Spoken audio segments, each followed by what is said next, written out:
Hikidasu. Hikidasu is mean draw out or bring out. The word hiki is mean draw out. So when we use with the word dasu is mean put out, right?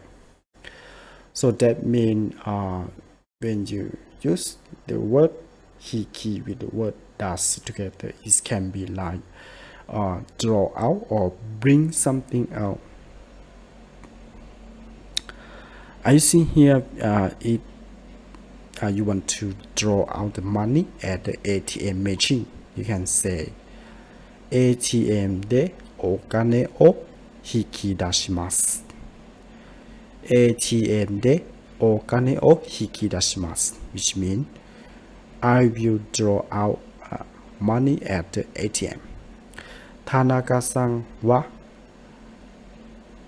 お金を引き出しています。田中さんはお金を引き出しています。Which means Mr. Tanaka-san is drawing out the money.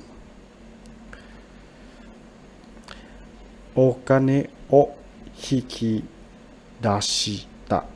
お金を引き出した。I draw out the money.